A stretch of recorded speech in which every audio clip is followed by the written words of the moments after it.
हाँ बोलिए। हाँ,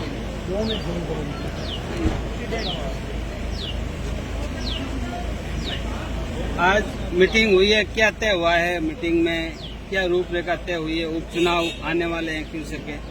देखिए, उपचुनाव है तो सभी अपनी अपनी तैयारी में लगेंगे। आज भारतीय जनता पार्टी का जो शीर्ष नेतृत्व है वो आज यहाँ पर आया है और उन्होंने अलग अलग ग्रुप बनाकर कार्यकर्ताओं के साथ और नेताओं के साथ मीटिंग करी और किस तरीके से इसको एक सक्सेसफुल बना सकते हैं। ये योजना इस तरीके की बनी है, कार्यकर्ताओं से राय लेकर, नेताओं से राय लेकर कि कैसे सभी एकजुट होकर के जो अच्छा माहौल आज भारतीय जनता पार्टी के पक्ष में हमें केसर में देखने को मिल रहा है उसको हम कैसे जीत में कन्वर्ट कर सकते हैं, उसकी एक रूपरेखा तैयार करने के लिए आज क्या चुनौती क्या है? क्यों सर में क्या मानते हैं कि इस बार कोई चुनौती नहीं है। भारतीय जनता हमारे पार्टी सामने जो नेता हैं उन्होंने जिस तरीके से बरगलाना शुरू कर रखा है, अभी आप देखेंगे ये खरनाल, अभी पीछे 2 दिन पहले ही खरनाल का मुद्दा ही देखा आपने, उपराष्ट्रपति जी भी आए थे, वहां पर भी उन्होंने कंट्रोवर्सी खड़ी करने के बौखलाए हुए हैं और अनर्गल गलत सलत बयान दे रहे हैं। पहले उन्होंने बोला भोपा जी को भारतीय जनता पार्टी का दुपट्टा पहना दिया। आपने कल देखा होगा कि भोपा जी का वीडियो वायरल हुआ है जिसमें उन्होंने इस बात का खंडन किया है कि मेरे को किसी ने जबरन कोई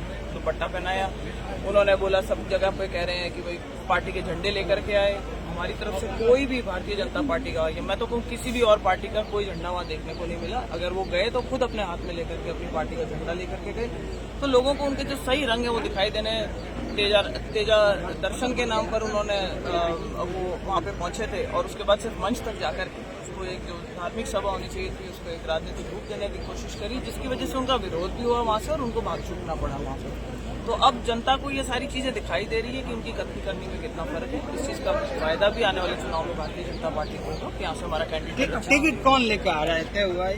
भारतीय जनता पार्टी का एक बहुत सिंपल रूल है कि संगठन बेस्ड पार्टी है। संगठन की मजबूती के पीछे कमल का जो फूल होता है, जब तक हमारा एक्चुअल कैंडिडेट अनाउंस नहीं हो जाता कमल का फूल हमारा कैंडिडेट। लेकिन लोग कह रहे हैं ज्योति जी टिकट लेके आ रहे हैं, क्या बात? एक क्वेश्चन है कि मान लो हमेशा हाईकमान टिकट जारी करता है तो हमेशा यहाँ पर फिर ये विजय चंद वगैरह इसकी वजह से पार्टी आ रही है। ये तो सभी पार्टियों के अंदर देखिए थोड़ी बहुत नाराजगी होती है लोगों के अंदर कि भाई कोई सभी लोग आकांक्षी होते हैं और जब नहीं मिलती है टिकट तो कुछ लोग ऐसे होते हैं जो कि ओपनली बयानबाजी कर देते हैं। हालांकि भारतीय जनता पार्टी फिर भी मैं कहूंगी कि बहुत अच्छे से अनुशासन में चलने वाली पार्टी है।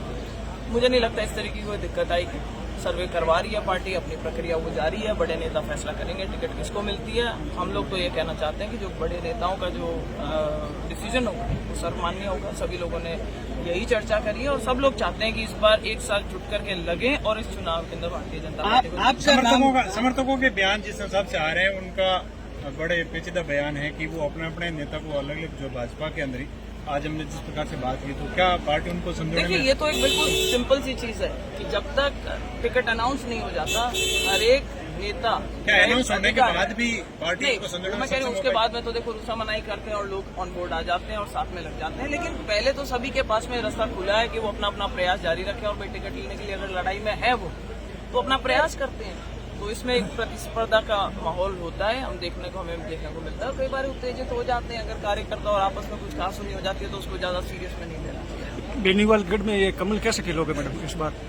बेनीवाल जी का गढ़ तो ध्वस्त होते होते तो 2 बार निवड़ता बच्चा है, अब काले पूरे गुड़ाए थे।